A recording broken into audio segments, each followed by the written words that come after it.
I look like a gardener to you? I am a better, I am not a gardener. Hedging is for gardeners. How does your garden grow? With plus money. With plus money. Hedging is for gardeners.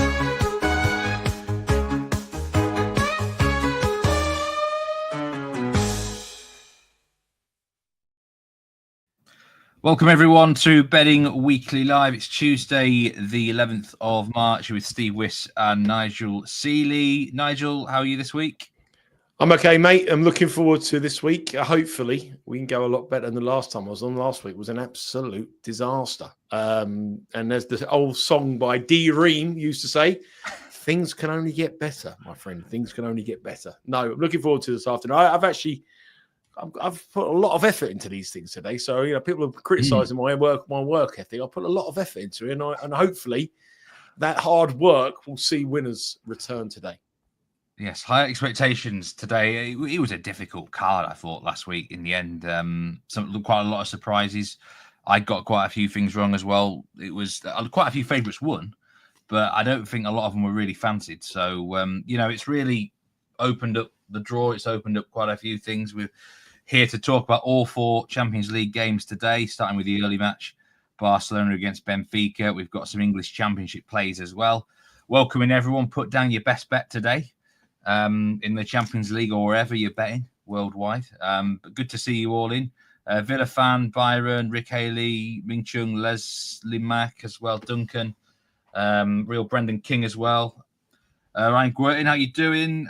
Claudio, good to see you as always. Joe Bamba. We've got plenty to say about the PSG game later, I'm sure, Nigel. Just a reminder to everyone, that is the draw bracket. There's certain teams that may already have a foot in the quarterfinals. Arsenal, for example, there look like they're going to be playing one of the Madrid teams. Inter Milan looking strong. They're probably going to play Bayern Munich perhaps in the next round.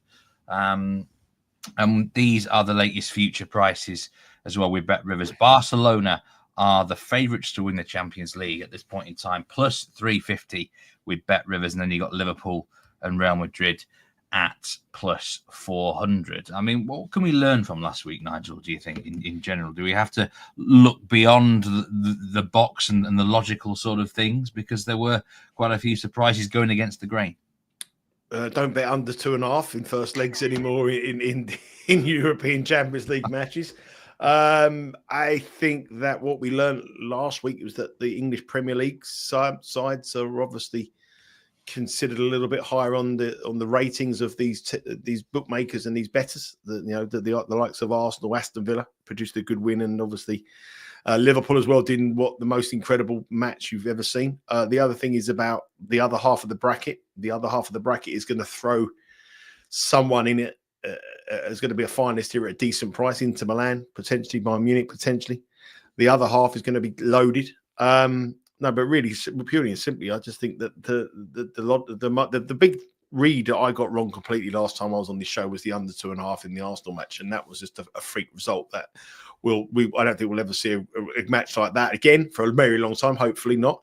And the match against Paris Saint-Germain and Liverpool was even more of a freak result. We didn't have a position on that match. If you watch that match and watch the replays and look at the statistics, how that match ended like that, we will never ever be able to fathom again. So, do we go with what we saw, or do we go with what we expect in terms of history? And I think that's the conundrum that the bettors have tonight, especially on that Liverpool-Paris Saint-Germain match. But for me, on that outright market there, my opinion has always been to get with Inter Milan on the opposite side of the draw. I've been very strong on Inter Milan throughout this tournament.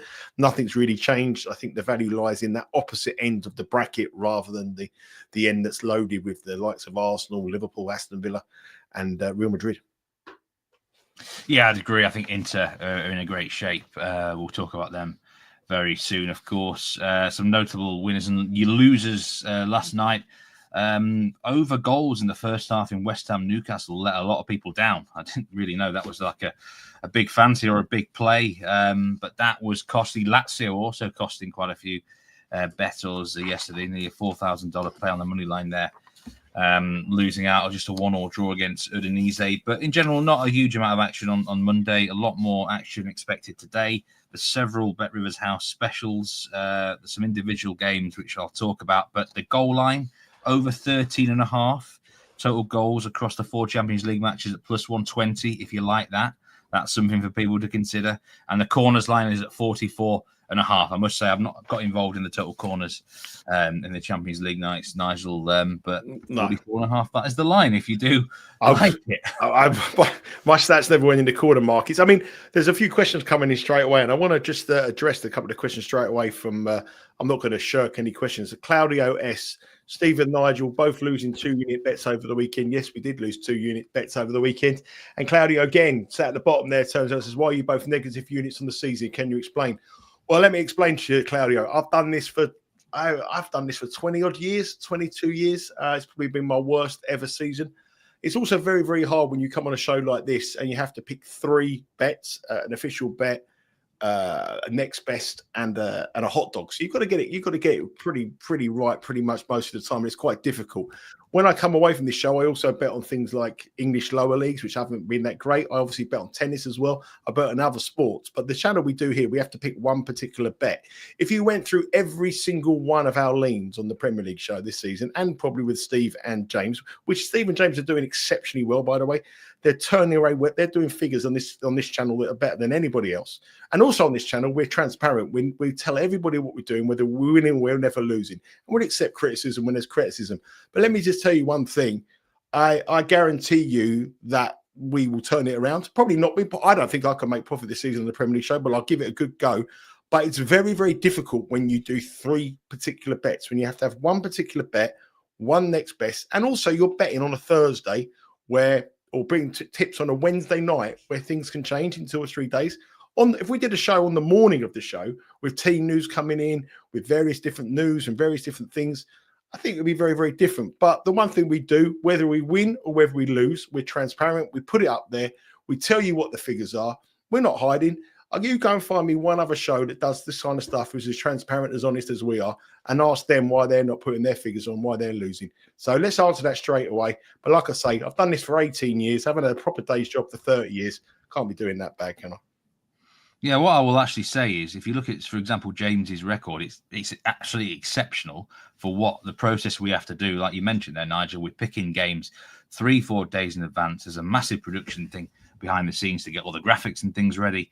It's not easy. I'm going to keep fighting to the end of the season, get back to level, hopefully, for me. Did cash the last 2 hot dogs. Yeah, my 2-unit play hasn't been good recently, and hopefully I can improve on that. Yeah, but like listen, what did you do last year? What did you do the year before? You smashed it last year. You smashed it the year before. You know, like when we very first started doing the tennis show, me and Sean, I think we won 80 units in the first year. Yesterday's bets are a fish and chips paper in this industry. You're only as good as what you're doing recently. But let me tell you, like I keep saying, anybody who is putting their figures up on this kind of network, who's honest and transparent as we are, they deserve what, you know. We're not lying. We're telling you the truth of how we're going, and we're admitting we're not having a good season. But so anyway, we had a bad week, but we move on to next week. Everything's about the next bet, and the next bet we're going to do is tonight. So let's hopefully we get some money. Nish, welcome on in. There is a man who's been in profit following us, especially on the live shows. Good to see you, Nish. Just looking through a lot of the comments. Thanks for all the support you've got for us. And there's some. If you want to see James on the show, he's on Thursday. He's going to be with me on the Europa League. He's been doing that all season. But we've got to get on to our next bets, Nigel. And the first match is the early kickoff, Barcelona against Benfica. 1-0 lead for Barcelona after the first leg. Now, the first leg, a lot of people did like the goals, but Barcelona were back quite a lot. There were 36 shots, expected goals of nearly 3. Chesney made 8 saves for Barcelona, who won despite being down to 10 men for the last nearly 70 minutes. So it was one of those games where perhaps there should have been more goals. That's why the goal line in the second leg is at 3.5, maybe at minus money, Nigel. And, you know, the initial thought here, if Benfica go for broke, maybe we will see quite a lot of goals. Barcelona to win the second leg, minus 278. Benfica, plus 600. They have to win in 90 minutes. Otherwise, they're out of the Champions League. Do you think there'll be many takers for Benfica at that price? I don't think there will be. I think that the way that people bet on these kind of matches, they bet the odds-on favourite. I think the shrewd bettors or the Asian handicaps maybe getting with Benfica on the Asian handicap there. I think that the interesting one here is, well, not interesting, but the factor is that Barcelona come in with a huge problem in terms of that their match of the weekend was postponed because their club doctor tragically passed away. So I think that's going to be on their minds. They haven't played since the match against Benfica, so they're going to be fresh, but they've had that tragedy within the camp. So they're going to be very, very motivated in terms of this match. I don't think Bet Rivers are taking many chances of Barcelona at minus 278. I think Benfica are a side that are unbeaten away from home in the Europa League this season. They went to Juventus and won. They've been to Monaco twice and won. I know this is a real step up in terms of the opposition in Barcelona and the favourites to win the Champions League. But I think they're quite artificial favourites to win the Champions League. I wouldn't be betting them. I wouldn't trust them in a semi-final. I think they're young, bit inexperienced at the level. I don't really trust the manager in the way they set out in a big one-off match. But I think they're definitely a team with young potential and they could beat anybody on any given day. But to actually make them favourites to win the Champions League, I'm not quite sure about that. Looking at this match, though, I think there is a couple of props that I really, really like. I mean, the first game was so dominated by Barcelona, by Benfica, but they couldn't put the ball in the back of the net. And Barcelona obviously had a player sent off who was suspended after what I think was 22 minutes or something like that. So he's out the game there for this match. But the trend whenever these two sides take to the pitch is cards, and it's feisty. I mean, there were 6 cards in the first leg, including one red card. Yeah, they met in the league table as well, where it was 5-4 to Barcelona. There were 6 cards in that match and a red card. The only thing that, this match is far from over here, being a 1-0 scoreline over 2 legs. So this is up for grabs this time. I don't think this is going to be an absolute certainty for Barcelona, despite the odds of minus 278. And Benfica have got to really, really give it here to Barcelona. So I think the angle here is cards. And I thought that when I looked at the match just before the game, I thought the cards could be the way to go. I know that a lot of people at stateside don't get the card option, but there are some props we can play here with Bet Rivers if you can't get the card option. If you look at the last 4 matches between these two sides, which have been recently, 2 this season, bear in mind, and I think there were two seasons ago, 24 yellow cards in that period and 3 red cards. So there was 27 cards in 4 matches. So you're averaging around about 7 cards per game when these two play. The card line is 4.5 here, at around about plus, I think it's about minus 110 over 4.5 cards. And then we take into the stats of the referee. Now, you know a little bit about this referee. What's his name? Francois, you can pronounce it better. Francois Letexier. Francois Letexier. And they'll be saying, listen, Letexier for Francois after this match, because I'll tell you what, he is an absolute lunatic in terms of cards. I think he's given out 7 red cards this season in 15 Champions League and league matches. He's given a penalty every other game, and he's 6 of his last 7 matches he's given a red card. Now, red cards in this match is 4-1. The penalty is plus 275. Plus 175. But I just think if you can get on these cards over 4.5 here, in what is turning out to be a feisty encounter between two sides that have got recent history, and in a massive match. If it was the only way I think we lose the edge of this match is obviously if Barcelona can race into a 2-0 lead, which is conceivable, and then we've obviously got this bet wrong. But if Benfica can keep this tight, and especially if Benfica can get a goal, then we have a firecracker of a match here. And I think those stats, 9 reds in 18 matches this season, 5 red cards in the last 6, and a match that is finally poised. I love the over 4.5 cards in this match at around about minus 110. I think it's an exceptional bet. If you can't get on that market with Bet Rivers or any state you are, have a look for a red card in the match or maybe even a penalty. But I do think this one, it's an early kickoff, and I think it could turn out to be edgy. We also get edginess in second legs of Champions League matches. You tend to find more goals. We can't really have many more goals than what we had in the first legs, but you tend to see more goals, and you certainly tend to see more bookings when there is some edge between the two of us. This is a Spanish clash against a Portuguese clash, 2 nations that don't really get on too well, and I think this could be a real feisty match. So my first official play on this card is over 4.5 cards in the match between Barcelona and Benfica. Yeah, minus 127 now with Bet Rivers over 4.5. That was plus 120 this morning. Plus yeah, 120. And I think this is a really good angle, actually, Nigel. The more we look at it, there is a rivalry here, isn't there? Quite a bit of spice between, whenever Spanish and Portuguese sides play against each other. Le Texier is regarded as one of the best referees in Europe. He was given the Euro 2024 final. And, just because a referee gives out a lot of reds and gives penalties doesn't mean he's a bad ref. I think he basically doesn't take any nonsense. He doesn't put up with any of the antics. If it's a card, it's a card. And I think that's a good trait to have in a referee. Plus 410 for a red card with Bet Rivers. That is mightily tempting here, I must say. Some people put in their Benfica red card at plus 700. They might lose their heads. They're the sort of team who do lose their heads. I think only Bologna have picked up more cards in the Champions League this season than them. I think that's a very good angle. I mean, my lean for the game is actually first half goals. Over 1.5 first half goals at minus 110. Barcelona should be quite fresh after the match being postponed at the weekend with the sad death of the club doctor. They should be fired up for that, come out of the traps hard. And Benfica, the thing with Barcelona, Nigel, they'll always give you a chance.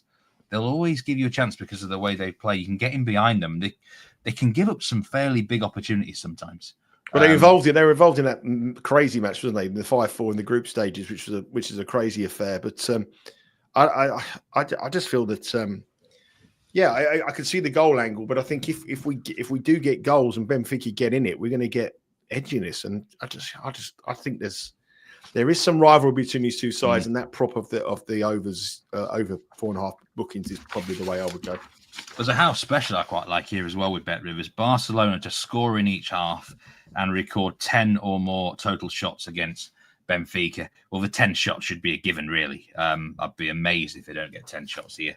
It's just a question if they're going to score in each half. That's at plus 400. 96% of the money is with Barcelona, unsurprisingly. In the over-under market, the 3.5 market here, just 53% of the money is on that over.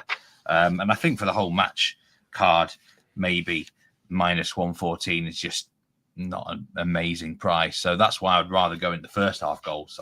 Whenever there's a massive goal line and I like goals, I always look at the first half goal line. And then I just think minus 278 is a very, very, very short price on the money line. It really does. For about a team, they don't need to win. I know they don't want to win, but they don't have to win. To bet in teams at minus 278 when they don't have to necessarily win is a big ask, And what was the Asian handicap here is a big ask as well. I mean, minus 1.5. 1.5. I'm tempted to get with Barcelona, Benfica minus 124 plus 1.5. But I do think the best angle we've got to play this angle on the bookings, cards, red cards, and we've got to look at a penalty. So petulance is what we want. We want high on the order. We want feistiness, petulance, and that referee to start dishing out those cards. Yeah, penalty kick awarded plus 175 here. You could probably do worse than that with the referee's history and the technical players on show. So that's the early kickoff. That kicked off in about 2.5 hours time. Let's move to Leverkusen against Bayern Munich, and I've got to be honest, I got the first leg completely wrong. I did expect a lot more from Bayer Leverkusen. They just didn't. The individuals didn't turn up in the big moments. 3-0 defeat. Harry Kane scored a very, very good header. And then, the goalkeeper just gifted the second goal. There was a red card for Leverkusen as well. I think it was a case of on the really, really big stage in the Champions League, they just didn't do it for the manager. And it was never a penalty. It was never a penalty. The third goal was never a penalty in a million years. And I think that's that. Now we come into this match with some massive feistiness. The Leverkusen camp is not happy with the referee in performance, which was another English referee, wasn't it? There's always controversy with the English referees at the minute, Nigel. Obviously, Leverkusen have got to win the game to have any chance. Plus 205 in regulation. They've been backed into plus 195 now, actually, which could be worth looking at. Big injury blow, though. Their best player, Florian Wirtz, he's probably going to be moving reportedly for about 130 million pounds this summer somewhere. He's ruled out. That is a big blow for them. But I suppose it's do or die now for Bayer Leverkusen. Will they go out swinging or will they go out with a whimper, do you think? They have to go out swinging. They have to go out swinging. And this has got, like I said, this has got some really extra spice from that first leg. This is a big blow without Wirtz, but the money's still coming from him. And I still think they give Munich a chance. And this, again, it falls into that category. I mean, the motivation for teams when they're 3-0 up from the first leg is very different. I mean, I know it's slightly different, but Arsenal tomorrow coming there with a 7 after scoring 7 in the first leg. You know, what is their thought process? What do they put the team news out? This is a big match for Bayern Munich, and this is a match against a side that have given them huge problems in recent years. Bayern Munich have only won 1 in the last 7 against Leverkusen, which was this match. Includes a couple this season and a couple last season. They beat them 3-0 last season in this fixture. So they have got the capability to win 3-0 and get it back. And I think that's what their fans will try to cling on to. And that is what their manager will tell them. But without Wirtz, it's a big ask. Both of them coming to this weekend with terrible results. Obviously, Bayern Munich, that shock 3-2 defeat against Bochum when they were 2-0 up. I mean, what price were they? Minus 300 or something like that? Bochum were matched at 400-1 in play when they were 2-0 down. Well, I mean, that's just a freakiness of result. And obviously, Leverkusen got beat 2-0 by Bremen. But I got a feeling here that, you know, this is everything for Leverkusen. They've got to go and prove it. And they've got an extra spice with that refereeing performance, because I think they were really hard done by. Penalty was never a penalty. Goalkeeping error and a sending off was, I thought, was a little bit harsh as well. So Leverkusen have to come out of the traps really quickly, and they've got to set their stall on them. There's a couple of ways I like to get with them. I like them on the Asian handicap. Again, the dog on the Asian handicap plus 188 is, they were plus 215. They have been bet, so that would suggest, that move may suggest that Bayern Munich may rest a couple of players after the weekend. So we'll see. But Bayer Leverkusen, as now it's a quarter ball game at minus 127, which is quite a big move for Bayer Leverkusen. So that probably leaves a little bit of value here. But I quite like Leverkusen to get a few corners here. They've got to go out on the attack. They're minus 360 to get the most corners in the match compared to Munich, who are plus 290. So you would expect them to, you know, that shows you that they've got to go out, and that's what Bet River expect by Leverkusen to come out straight away from the first gun. If they can score early, they'll keep going and keep going and keep going. Again, this is in-game situations change the way this match is going to go. If Bayern Munich win it 1-0 or go 1-0 up or 2-0, we could see a very different, well, we will see a very different approach from Bayer Leverkusen. But if they can get a goal early and get the crowd behind them, they're going to keep going on the hunt. Or even if they haven't scored, to keep putting pressure. So I like Bayer Leverkusen to get more than 6.5 corners in this match. It was even money with Bet Rivers when I last looked, but it's been moved into minus 105. I think they give you on the front foot throughout the match. Statistically, they've got quite a few corners at home.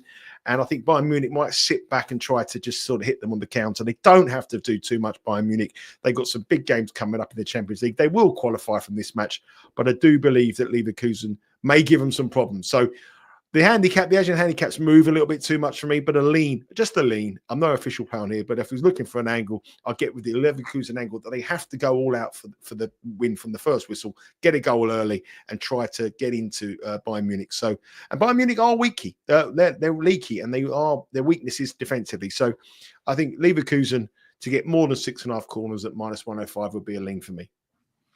Yeah, I think it's a good play. And also, I mean, for those who are looking in the corner handicaps market, Bayern Munich, of course, play so narrow, cut inside. They do get a lot of corners when they dominate games. But, I mean, in the last time they were at this venue, they only actually had 2 shots in the entire match. You know, some questions about Vincent Kompany here. Foxy says, do you think he'll play the same way as he did against Celtic? And look, I still don't really trust Vincent Kompany. You know, I do think he'll come here and just try to see the game out, really, if you know what I mean. Settle on that advantage. They can lose the game and still go through.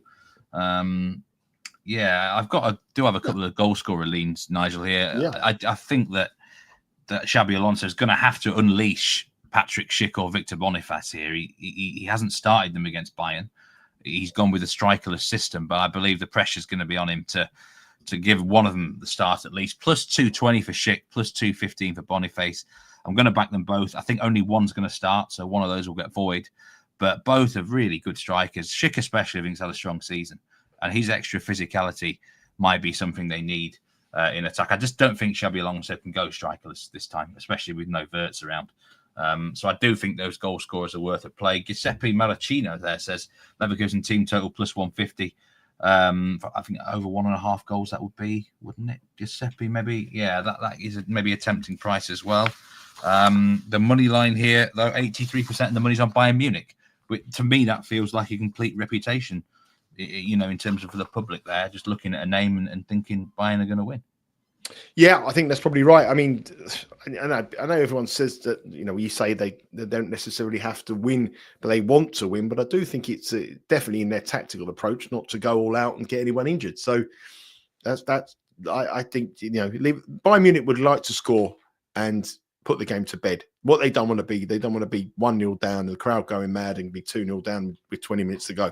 But if they score a goal, then the game is the tie's pretty much over, and that's be the objective, to score. So it may lead to goals. Bayern Munich take to the pitch, you always see goals, but the goal line is pretty high here, given that one team's got to attack and the other side have got a high goal deficit. It's 2.5, but it's -150. But I just think that Leverkusen on the prop on the corners may be the angle for me. There's a house special here: Harry Kane or Jamal Musiala to score the first goal at +180. If you like that. Real Brandon King says he thinks Leverkusen maybe first team to score here, and I would agree with him. I think they are the most likely to come out strong. Yeah, I mean, if I had to do a prediction, I would actually say 1-0, 2-0 to Leverkusen. I mean, I hope they can come back. I'm on them to qualify, but I've written it off, to be honest with you, Nigel. I think it's dead. Well, I think you've got two hopes, Bob and no. I'm in trouble with that one. So another team that might well be in trouble are Feyenoord, unfortunately.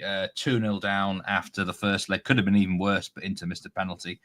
They are +800 to win at the San Siro in the second leg. Inter -335. The tie's at +450. And this continues to be, I mean, the injury list and the inactive list for Feyenoord is beyond belief now. Pak Xiao is the latest casualty for them. They've hardly got I mean, this is the definition of skeleton crew, isn't it, for Feyenoord? I think this could be a real damp squib of a game, actually, where Inter just go through the motions. Under 2.75 goals is what stood out to me potentially here. The worry is that Feyenoord are so bad that even sort of a lackluster Inter could easily win. But I don't see Feyenoord even scoring a goal, if I'm being honest. Well, hardly anybody has against Inter this season, haven't they? 7 wins, 1 draw, 1 loss. The only team to score against was Bayern Leverkusen. He's only conceded 1 goal in 9 matches, which is absolutely incredible defensive prowess from Inter. Feyenoord are the weakest team in the competition remaining. They're decimated by injuries, but the only positive for them is are Inter gonna go full strength here? I'll be surprised if they do. I mean, I've no insight to the team news, but they're going for a title in Italy, and at the weekend they're away at Atalanta. So that's got to be a match. That's got to be a priority here. I mean, they're 2-0 up. They know they're not going to concede 3 goals. They've only conceded 1 goal in 9 matches. So I think the psyche here from Inter is just, don't do anything silly. Keep that defensive rear guard and frustrate Feyenoord as much as you can. For another positive for Feyenoord is that they come to the San Siro and got a draw last time in the last round of the competition against AC Milan, which knocked out AC Milan. So they know what they've got to do to beat Milan sides, but this is a tall order, big deficit. And when they're getting on the plane over, they know they're in trouble here. I think team news is crucial for Inter. They're very strong on the money line, -315. I would expect this to be a 1-0, 2-0 Inter win. 1-0 was +575, 2-0 was +480, which brings in the under 2.5 goals, which is +120. I'm scared of betting unders now after what happened last week in the Arsenal match, but I do think this one here could turn out to be a complete and utter non-event. And I think Inter will just be far too strong in every department, a second string virtually in half of the positions across the pitch for Feyenoord, and they're just not good enough to entertain Inter here. But I do think the team news might shock you. I think Inter will rest a few with that huge match of the weekend. So people might look at Feyenoord on the Asian handicap, but I just don't think they're good enough with the injury. So I'm going to go anti-goals as the lean again. Under 2.5 goals is a big price at +120. Under 2.75 is a decent bet as well. But if you're looking for a correct score, 1-0 Inter, 2-0 Inter, and do what Inter do best, don't concede goals. Yeah, I think it's quite a tough card today, but this would probably be my best bet actually, under 2.75 goals. At just looking at the latest price for the game on my notes. Nigel, -108. So, half loss if there's 3 goals. I think the second half could very much go through the motions. You are right, Feyenoord, the last time they came here, they shocked everyone by getting a result against AC Milan. It was properly against all odds, wasn't it? There, the old Phil Collins sort of a result, if you know what I mean.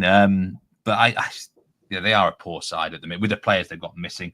Inter have got a huge game at the weekend, 1-0, 2-0. I think are very much the scorelines that could be on the cards here.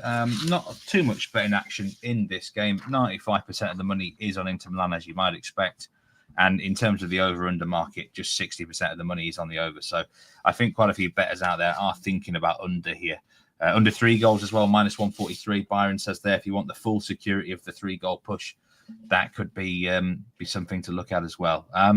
Okay, well, the really big event of the evening is at Anfield. Liverpool against PSG, plus 185 for PSG to win the second leg. Liverpool plus 123, and the tie is at plus 295. I just couldn't believe that first leg, Nigel, in Paris. Like, there's no way. I mean, it was just such a freak. The goalkeeping performance of the season from Alisson. And if there's probably not the season, probably like I can remember for many, many years. I mean, it was the Polish goalkeeper who come to Wembley back in the 1970s who got that stopped England qualifying for the World Cup. He was exceptional, but that performance was absolutely unbelievable. Incredible performance. And if there's a better one than that this season, then I want to be on the unders, whatever game it is. It did scupper up a lot of over bettors last week. I have to say, this is such a difficult match, both to bet on, to predict, to handicap.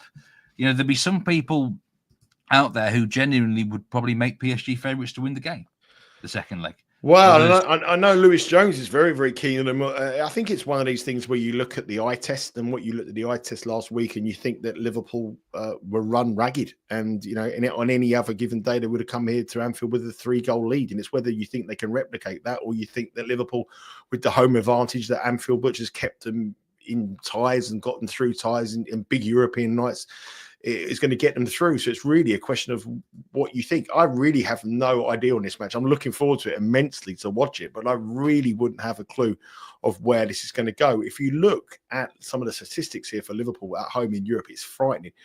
Liverpool have won the first leg in 39 competitions. The last 39 European competitions, Liverpool have won the first leg away from home, and they've always gone on to win the tie.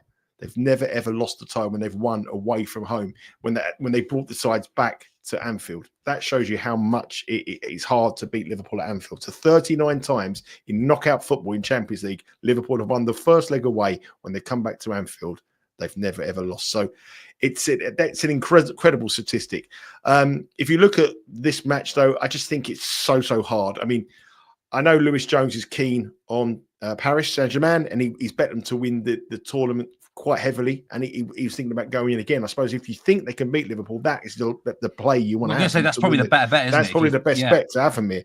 But this is going to be, and also you've got to think that Paris are going to be. They think, what more can they do? They're going to think, what on earth can we do here? Can we? Is there writing on the wall for us? Is Liverpool just the team that are going to win everything this season? And they've rode their luck so much, Liverpool, this season. They've been exceptional. To be fair, it's been a very poor Premier League. And people think I'm critical of Liverpool. I'm not critical of Liverpool in any slight. They've done it brilliant. But they've run into an Arsenal side that have just bottled it and had a load of bad injuries. They played Newcastle in a match where Isaac wasn't fit. They played Man City where Haaland wasn't fit as well. In the big games, they've been very lucky, and they were so lucky last week. But you've got to ride your luck, and you've got lucky teams win tournaments, and Liverpool are extremely lucky. Obviously, at the weekend, we haven't even said they're involved in the cup final against Newcastle, which is a huge match. And they look tired to me. They look absolutely tired, Liverpool. Their levels have dropped slightly. And Paris Saint-Germain are a side that are more than capable in their day to beat Liverpool and end this incredible winning record that Liverpool have when they won the first legs in knockout football. But Paris Saint-Germain are also a side that for many, many years in European football competitions have been the ultimate fade when everyone expects them to do well. This is a very different side. They're a much more workmanlike side. There's no superstars. There's potential in this side. There's players in positions that are going to excel and are at the top of their game, but there's no real superstars like the Neymars and the Mbappes anymore. And I think that helps them. So for me, I wouldn't know where to go. If you look at the statistics from that first half, 27 shots for Liverpool, as for Paris Saint-Germain, 2 shots for Liverpool, 10 shots on target for Paris Saint-Germain, 1 for Liverpool, 14 corners for Paris Saint-Germain, 2 for Liverpool. They've scored in the last 22 successive matches. That was the first time they haven't scored in 22 successive matches for Paris Saint-Germain as well. So it was the ultimate smash and grab. Give you a question. Who's Liverpool's top goal scorer in the Champions League this season? Oh, my gosh. That must be Gakpo. The top goal scorer for Liverpool this season is Harvey Elliott with 3 goals. Really? Liverpool, and you talk about this is a Liverpool side that share the goals around all over the place. 3 goals, Liverpool's top goal scorer, and he's not even in the top 30 in goal scorers. So Liverpool got goals from all over the pitch. And Harvey Elliott has scored in the last 3 matches for Liverpool here. So we are looking at Salah at ridiculous low prices, but he did nothing in the return match. So I don't know. This could be anything, absolutely anything. And I think it's one of those games that I would just rather sit back, enjoy it, and not have a wager. I think there's better options elsewhere. And I think this could be a bet where you may have a bet during the game.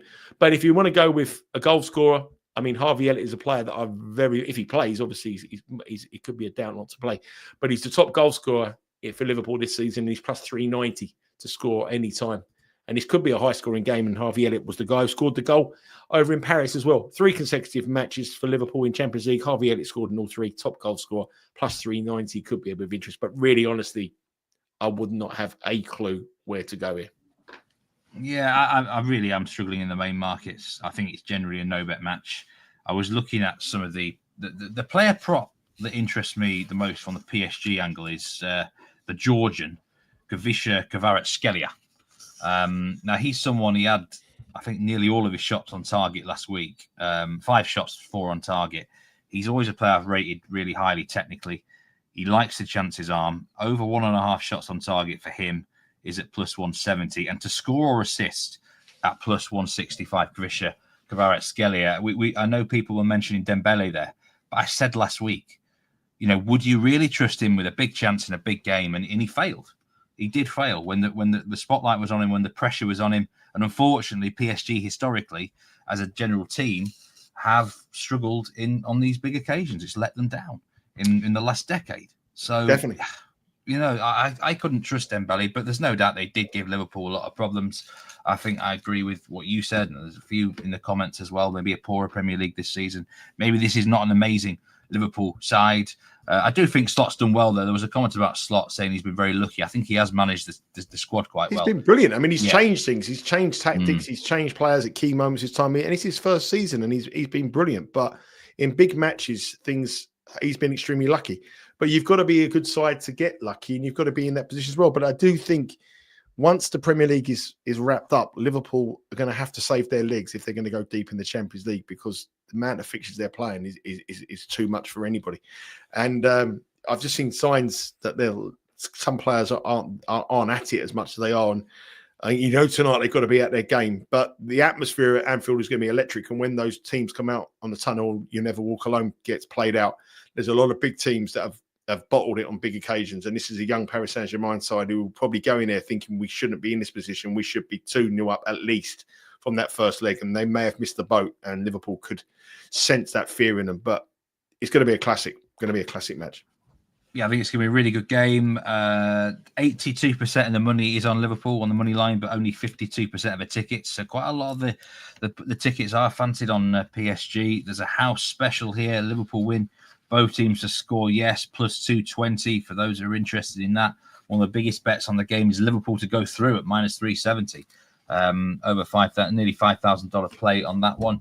Good luck, whatever you are taking in the Champions League and indeed that match. The Championship in England might offer perhaps some better betting opportunities today, Nigel. I hope so. A full round of midweek cards, and immediately I think that the top match we've got to be drawn to is Burnley against West Brom. Burnley side who are going really well this season. They don't concede many goals. putting a lot of pressure on Leeds and Sheffield United at the top here. West Brom no mugs, but Burnley nearly even money here to win this game. Do you think that's a big price? Well, I bet them this morning at even money. They're now minus 122. I'd probably still bet them at minus 122. I'd probably just bet the obvious play, which is Burnley to win to nil, which gives you a much better price than what you're getting there. I mean, Burnley are a side that haven't got the plaudits that they deserve because the data darlings don't like them. They're all over Leeds. Leeds are exceptional. Some bookmakers over here have paid out on Leeds to win the Premier League, to win the Championship title already. Well, it's madness because it could go down to the final day of the season. There's 3 sides here in with a shout. And you look at their home form, there's no better team, I don't think, across Europe in their home form. Unbeaten in 18 matches, sorry. They're the only team in the Championship who are unbeaten. They're only 4 goals conceded across 18 matches. They won 4-0 at the weekend against Luton. They scored 10 goals in their last 3 matches, conceded none. The manager, Scott Parker, has done an exceptionally good job. They face a West Brom side this evening who are currently in the playoff spots, but on the road, they are awful. They've got the worst home record in the top half of the division, and they haven't won on the road since November. It's 11 matches, and they travel to a side here that are so good at home. And the other thing here is that you've got you look at West Brom as well. They've never beaten a team in the top half of the table on the road this season. All 4 of their wins on the way from home have been against teams in the bottom half of the table. So you've got to be with Burnley. The price is obviously slightly moved, but to enhance your price, you've got to do the obvious, and that is Burnley to win to nil. I think Burnley to win to nil are a great bet today. The only trouble is that West Brom are quite negative under Tony Mowbray, and they defend quite a high line, and they draw an awful lot of matches. So a 0-0 draw could be on the cards. That's the only worry I have here. But I just think that Burnley, with the crowd behind him and the back-to-back 4-0 home wins, they're going to be too strong for West Brom tonight. I really like the under here, Nigel, but it's at minus 200 for under 2.5 goals. Really feel strongly that I can't see this going over 2.5. I saw West Brom against Leeds. Quite a good side defensively, tough to break down. Don't give them many chances up. Other matches in the Championship that you like here. Let's talk about Derby, Coventry. Coventry on fire. Yeah, they're doing really, really well. Frank Lampard, they've won their last 5 matches. They've won 9 of their last 10. The last team to beat them were Leeds. So Coventry are doing really, really well. Lampard has really got them firing. They left it extremely late in the last match to get a 3-2 win against Stoke. But that's, again, sign of a good side. And the celebrations from them was that's a team that really believe in the manager. He's a lover. Everyone loves him at Coventry. They don't love him at Derby. He left Derby County. He got him into the playoffs a few years back. He was a former manager at Derby. He started his managerial career, Frank Lampard here, and Derby manager John Eustace, who was a very, very good manager actually. He's a QPR former reserve manager, former assistant manager. And he's only won once in the last 10 matches for Derby, which was a win against his former club Blackburn at the weekend. The price again has been bet. They were plus 130 this morning, Coventry. I can understand why they've been bet. I wouldn't bet them at that price, but I think Coventry will probably edge it against Derby. But at plus 115, it's probably moves enough for me not to get involved. Yeah, Coventry are on absolute fire. He's maybe not liked so much at Derby. He's certainly not liked in Leeds, Frank Lampard, either. Hopefully we don't have to face him again this season. Let's talk about your own team here, Nigel. QPR go up to the northeast of England. Middlesbrough minus money favourite here with the books. Are you sure that price is right, Middlesbrough? Because minus 121 now. Sorry, minus 120. Well, even that is surprising because there was a big move from this morning on Queen's Park Rangers on the Asian handicap, and now it's sort of gone back a little bit. So the movement here is quite good. And the reason why there's been a movement, there's a huge injury crisis at Middlesbrough today. I think that line is quite old, and if it does, you want to get on QPR or the Asian handicap because I'm looking at the prices over here, and that line is moving pretty quickly. Middlesbrough are about minus 110 over here this morning, or minus 120 actually, and they're now out to about plus 105. So that's a huge, huge difference from what Bet Rivers are offering you there. They have a massive injury crisis. They have no defenders. They literally do not have a central defender. Here, the manager, Michael Carrick, didn't buy anyone in the transfer window. He's under huge pressure after 6 defeats in his last 8 matches. Everyone expected him to make the playoffs, including me. It hasn't happened. They were booed off in their last match by the travelling fans in a very, very disappointing 1-0 defeat at Swansea, where they really did nothing, offered absolutely nothing. Their defenders are all from the club's under-20s side. They've got to use a centre half. At the end of the game last week, they played Howson, Johnny Howson, who's a midfielder, as a centre defender. They played Neto Borges, who's a left back, as a defender. And their fullback partnerships are now down to their 3rd choice. They literally do not have a central defender in the club apart from the kids at the under-20s level. Now QPR are an in and outside. They can. My record of betting QPR, my team, I expect them to do well, is atrocious. Whenever you bet your own side, whenever you think they're going to do well, you always let you down. But I bet them this morning plus a half at even money. That has gone a little bit now. You're probably betting about minus 120. But I think Bet Rivers may have that price still available, that kind of price. You're looking at the money line price there. If you can get it, you've got to bet it, because when the team news comes out, there will be a move. And I mean, we're talking about it on this show, and there are people, it has been in the public domain, but people don't really change their money, don't put their money down until they see the team news. And I don't believe that Middlesbrough will start anywhere near minus 121 for this match. I think they could start plus money. And if you look at the Asian handicap now, QPR plus a half is minus 114. I think that's definitely going to get backed. So I don't think QPR are any great shakes. Got a good manager. They've had a recovery from an awful start to the season. They're a mid-table championship side, but they play a Middlesbrough side who are depleted by injuries this evening and have huge pressure from their fans on the manager. And he's a manager that's had a lot of things go his way, Michael Carrick. He's never experienced the turn that's going. And you go on to Middlesbrough on social media, the fans are really angry with the performances, with the chairman and with the young manager. And now with no defenders, and the fact that he reluctantly didn't buy a defender in the January window when they had 2 players out, it's all come on top of him here. So I think it could be a really good time for QPR to go to Middlesbrough, to the Riverside. And remember, they went there last season or the season before and won as well when they were really struggling at the bottom of the table. Do you know what really interests me? I'm looking at the whole championship card for this midweek. Every single under 2.5 goal line is minus money, which kind of sums up the championship this season. There hasn't been that many goals in the division. A lot of missed chances. And, it's just kind of the state of play we're in. But, there's actually 91% of the money is on Middlesbrough. But I think that'll change significantly towards kickoff, no doubt. Well, I think people just look at the league table and they see like a team on the verge of the playoffs and a team who've got nothing to play for in QPR. And, really, QPR motivation is zero, really. They've got no really incentive, but they do have an exceptionally good manager in Fuentes who likes to everybody to be at it and give 110%. He won't let them lie down. But the team news here is such, it's so important, and there's so many players that, not even fringe players, like players that, and the bench is going to be weak as anything. So if you get an injury even again in any key position as well, then they've got to change it around as well.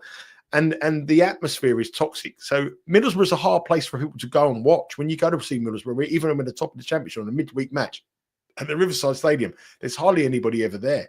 And now to get people to come out in a midweek when they're not in love with the team, in the middle of a depleted injury crisis, I think it's a great opportunity for QPR to go there and get something. You can watch this match live on the Bet Rivers app or the website, all of the championship matches for that matter, and all the English League One and League Two games, and all of the tennis action at Indian Wells, ATP and WTA. What is your best bet today, Nigel? Oh, I really like that booking bet, actually, that Barcelona Benfica booking bet. I like that. I'm keen on Burnley to win, but the price is gone. QPR plus a half and under 2.5 goals in the match between Inter and Feyenoord. There will be my 4 best bets today. But my best one would probably be, I'm going to go for the bookings. Enjoy the bookings. Yeah, my best bet is that under 2.75 goals into Feyenoord. I do like the over 1.5 in first half goals in the Barcelona game as well. And some player props that I do like, Kvaratskhelia to go well for PSG and Patrick Schick for Leverkusen. I think if they're going to have any chance, he's got to do something for Leverkusen today. But that is all we've got time for them. There's a couple of little, just before we go, Steve, there's a couple of people there have just asked some questions. So they've asked for a question like the tennis tonight. There's, yes, Duncan and Mandeep, yeah. A podcast I've just done with Sean Calvert looking ahead to tomorrow's tennis action. So we're looking ahead to the matches in Indian Wells. There's 4 men's matches we covered. Tonight we've got 4 matches. I'm looking at the matches, it's very, very slow. The conditions are really, really slow at the moment. And you've got to be a certain type of player to grind your way out of trouble in this Indian Wells conditions. Everyone expected the new surface that would be laid down would be quick, but it's totally gone against that. The late match on court tonight is Tommy Paul against Daniil Medvedev. Medvedev is not in great form. I quite like Tommy Paul as a dog there. Around about even money. He was plus 110. I thought Tommy Paul had a chance against Medvedev this evening on the men's. On the women's side, Rory Giovanni is quite keen on Andreeva to beat Rybakina on the women's side. I probably wouldn't have a bet on that much. And for me, just that one bet I would have Tommy Paul. And if someone was looking for a bet at Cheltenham, well, my Cheltenham was worse than my unders bets from last week. So you don't want to be getting the Cheltenham bet from me. But Tommy Paul tonight to beat Medvedev. Out of form, Medvedev would be the best bet as an underdog. Yeah, the Cheltenham feature race starting in about 10 minutes. I think I'm sure there'll be a lot of betting action there. And yes, do subscribe to the Betting Weekly newsletter. It's free each week. And there's a play from me there this week. There's James has got one as well. And Real Brandon King, he likes Josh Sargent to score for Norwich. It was actually Jack who gave it up on the live show on Friday. He's been going very well for them, no doubt. I'll give you one bet at Cheltenham. Anyone wants at Cheltenham? 5.20 at Cheltenham. I've bet a horse called Transmission. Very good. Very good. And that's the end of this transmission. Yes. Remember to gamble responsibly, everyone. Take care of yourself. We will see you tomorrow on Betting Weekly Live. Myself and the return of Will White to Betting Weekly Live. We'll be going through all the matches there tomorrow. And also Thursday, me and James Eastham. But until then, take care, y'all. And see you next time on Betting Weekly Live.